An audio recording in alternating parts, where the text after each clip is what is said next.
to the next several weeks where we will be in the awesome book of Proverbs.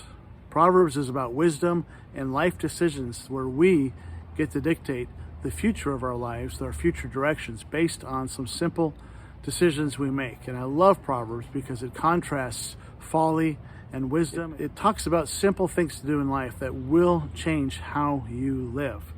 The person I'll be interviewing this week is a friend of mine from Canyon City, Jeff Mueller. Now, we've known Jeff for 7 or 8 years. Jeff, to me, is the epitome of a person who has practiced wisdom in his life. He's 70 years old, and he's going to share with us some of the lessons that he's learned, having grown up in Canyon City as a strong Catholic, always wanting to do the right thing, moving toward an intimate relationship with Jesus, and the implications that that had for him in a church that had different plans for him and for how he would influence others.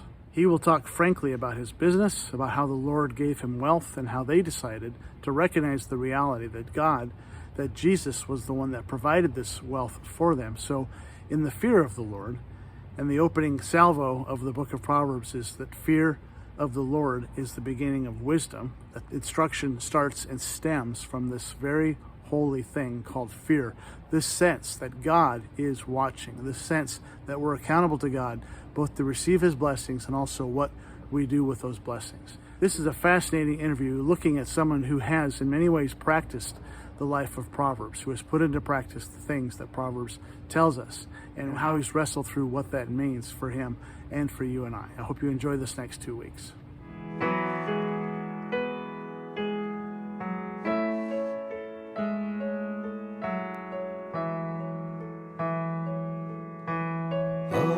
This is my friend Jeff Mueller. Jeff, we've been friends for, well, at least we've been acquaintances. We've pretended to be friends for several years. I remember the first time I remember hanging with you was when I think you and Connie came to our house over there in Oak Creek Grade. We had some kind of meeting and you came early.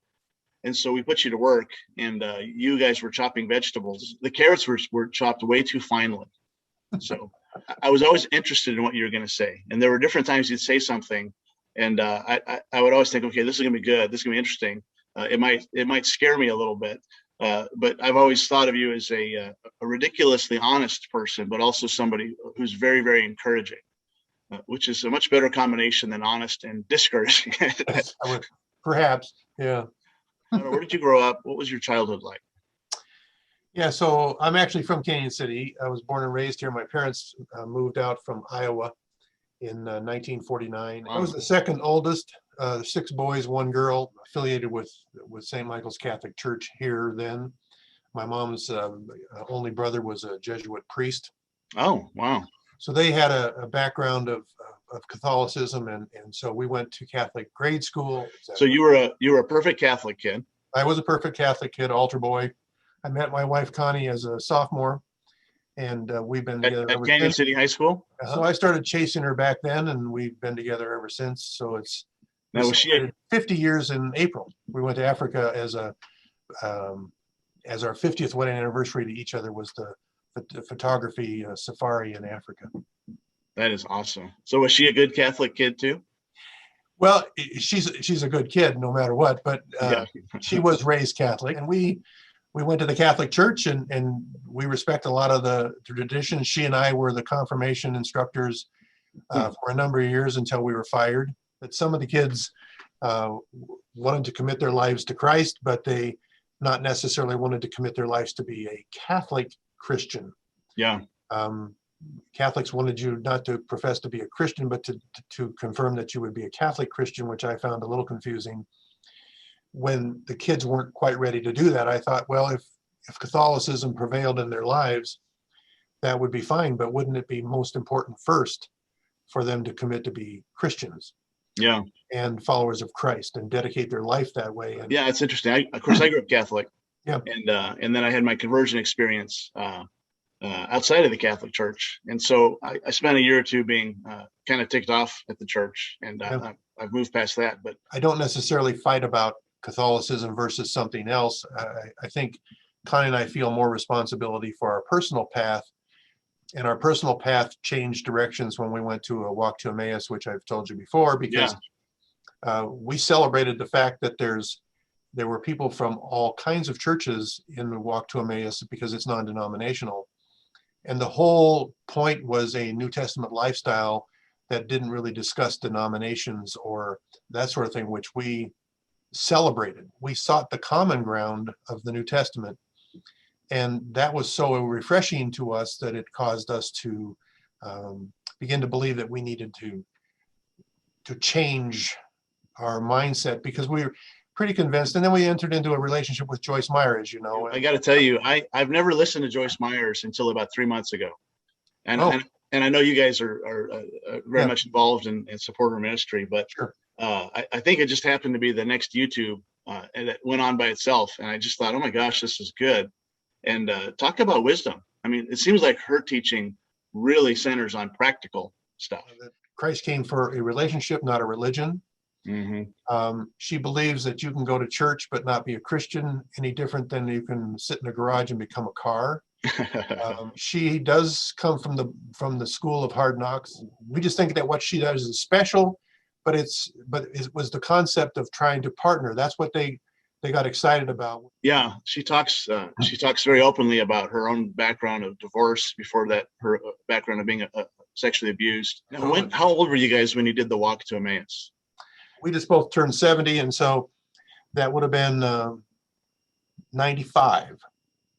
And so roughly 45 years old. Well, at the Catholic Church, when, it was within walking distance of our house downtown, and I was a worship leader for 30 years in the church, 25 years. This wasn't like when you were young. You were past middle age when you made the big change.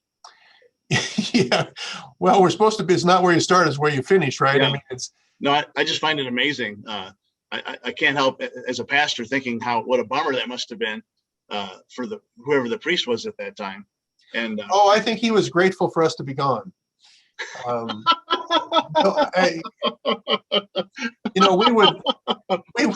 We would kibitz because I also did all the financial work for the church for free and stuff. It became clear to me that, he sort of Walk to Emmaus, by the way, is not a church. And so it tells you to go back to your church and be involved. And so we went back to our church, and he kind of thought that we were, he said, hey, look, people like you kind of come and go. You run a little hot and cold, and we're just staying close to the fundamentals. I think he was relieved. Was it a traumatic decision for you guys? I mean, I know it seems like, especially strong Catholics, there's a sense you're betraying. I think the path became, Alex, a little clearer for us, so that we knew the truth, or we knew the path that we needed to move, that we had grown uncomfortable enough that we knew we needed to change. That the purpose of Emmaus had to have a purpose, and the purpose was to open our eyes to a greater inclusion of people in the kingdom. Yeah.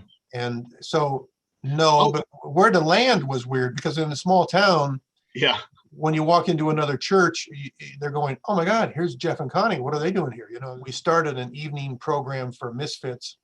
And so it was comfortable for us to be in this other church, because it wasn't as if we joined something. Yeah. And even when he retired some years later and we wandered over to Vineyard, that was quite uncomfortable, because, you don't necessarily want to feel like you're church hopping. Certain people wanted to go over here, and, I don't know. It's weird. Yeah, it's just humans and boundaries and protecting turf, or we all go through it. And then it's interesting to think about how God works through those things as ways of stirring up the nest, as it were, make us uncomfortable, so we're willing to go to the next assignment.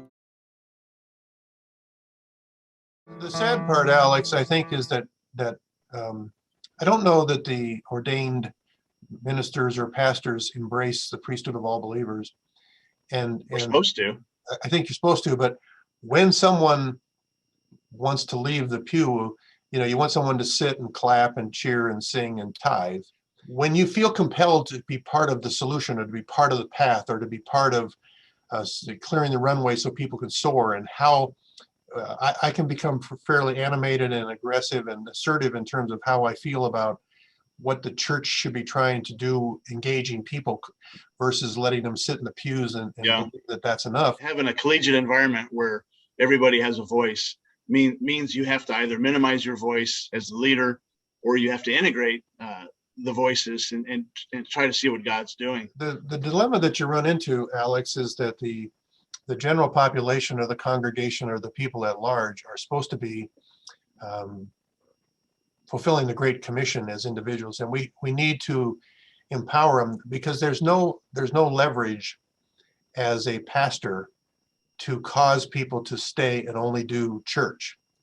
The power is to engage them and to empower them to go out after church and do something in their life. And that's this issue that drifts into Proverbs to some extent, is what are we really trying to do?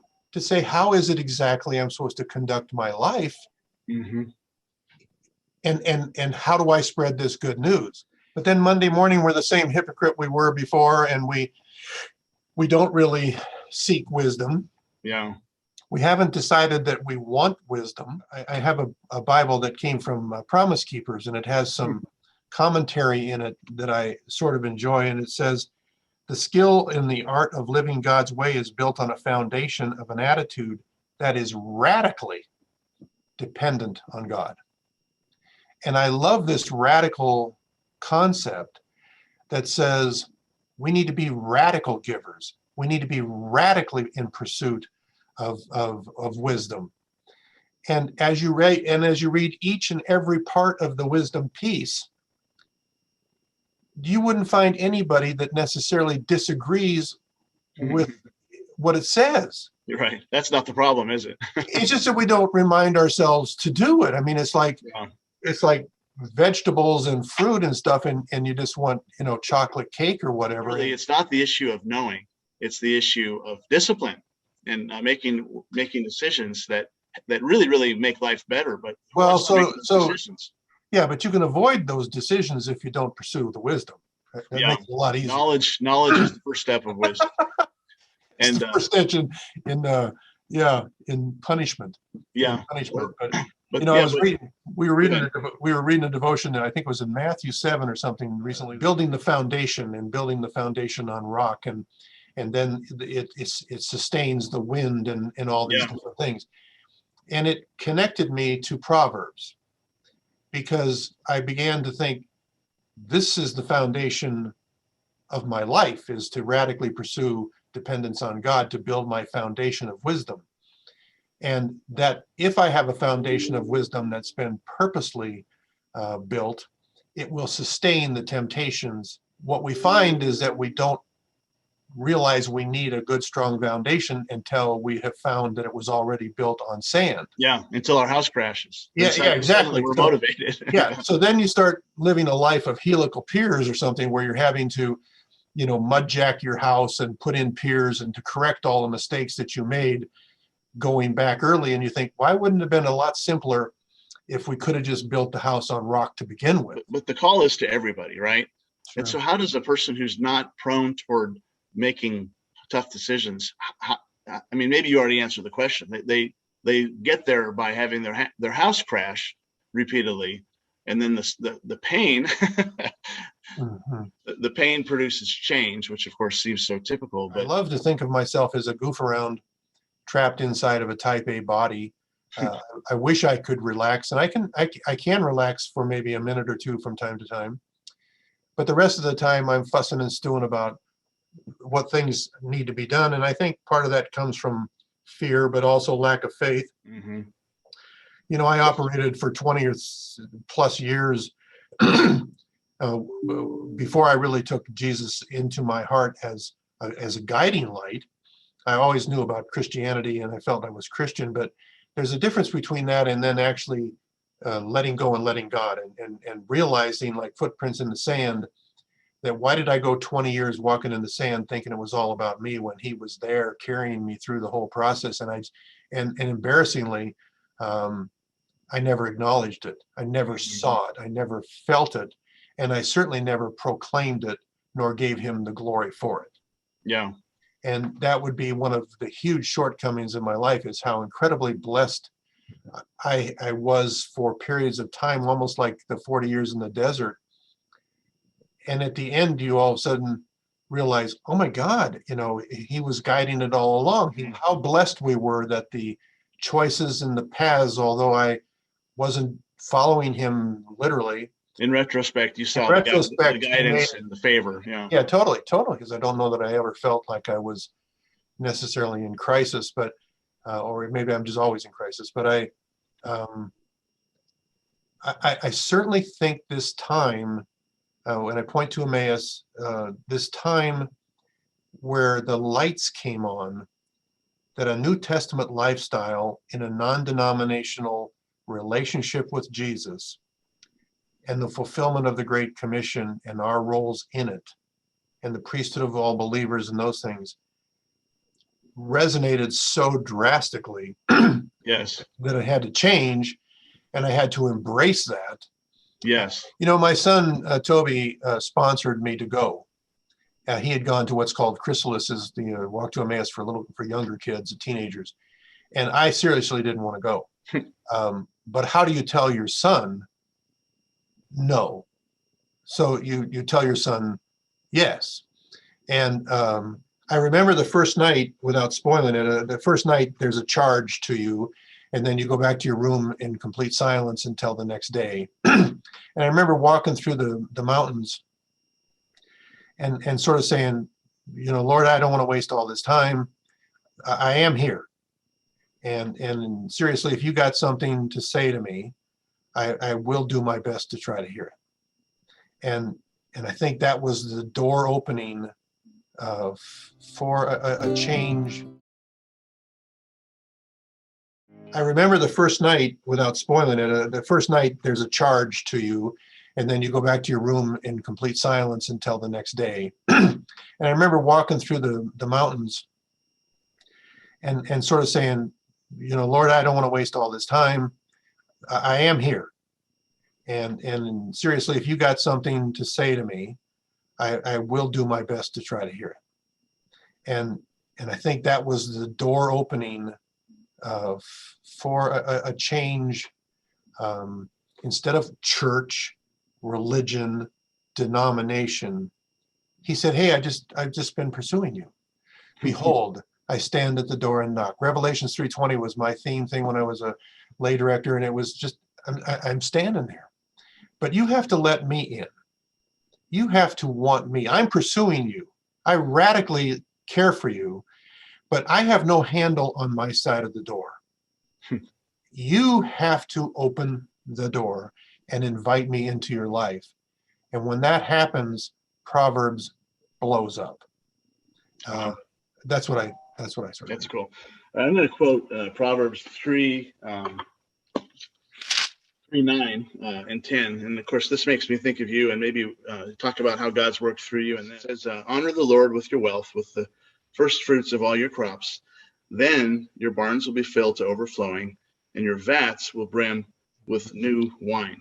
So talk a little bit more about the favor God gave you, even when you didn't know he was doing it with your business, and how that's been, and some of the joys and maybe pitfalls of running a successful business, and then how you've been able to be a blessing through that.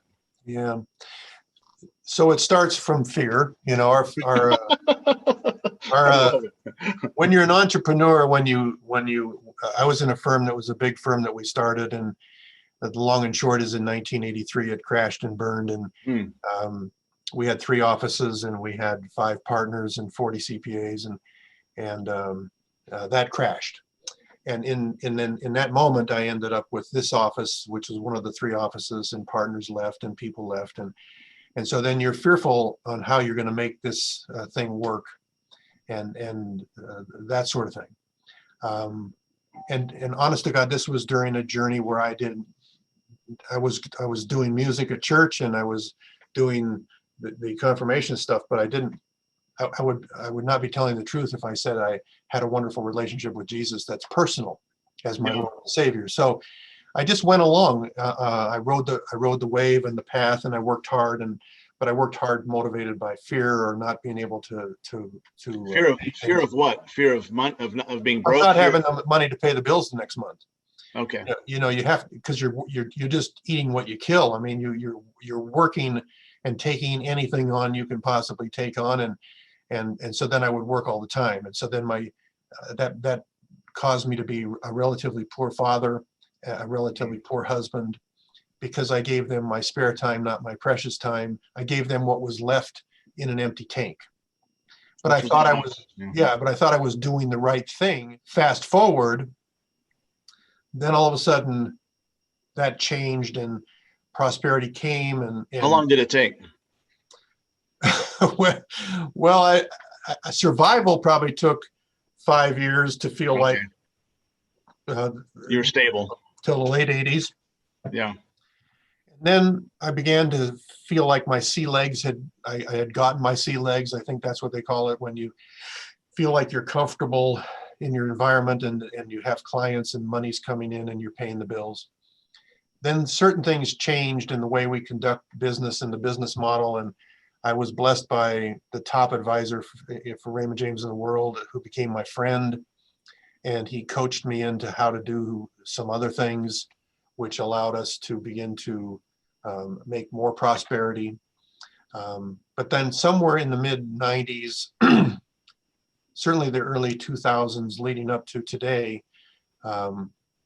it became perfectly clear that our prosperity was not from ourselves. And so the tsunami of prosperity began to come.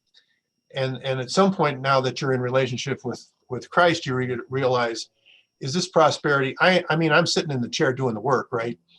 But is this prosperity related to Jeff, or is it a greater calling of some sort that God is saying, I'm giving you favor? And so because there's a lot of people who work hard as I do or harder, don't make what I make. So then the challenge is, if it's not 100% for me, if my barn, you like to argue, well, my barn is full and so I don't need to do it anymore, so I'll cut the umbilical cord because I have enough. But the challenge that Connie and and she's, my wife, Connie, she's so well-grounded that it became clear that this was prosperity that we didn't, quote, deserve or earn, but we were being called to be stewards of. Yeah, interesting. And so the challenge became, what are we supposed to do with the prosperity that seems to be surplus, right?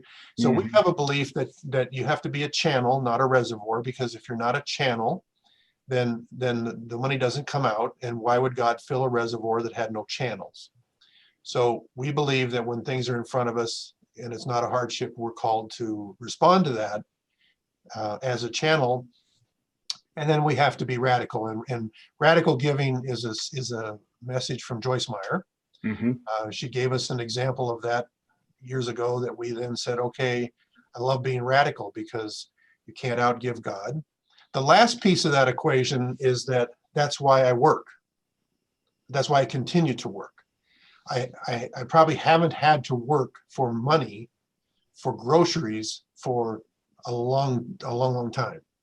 But I love what I do, and I don't call it work. I help people doing things which I think they need the help. I also believe that I'm not free to cut off the umbilical cord to the prosperity that I was constructed, and our businesses were constructed for me to guide the ship and to be a prudent sharer of the prosperity in the reservoir, that I can't just stop and say, I have enough.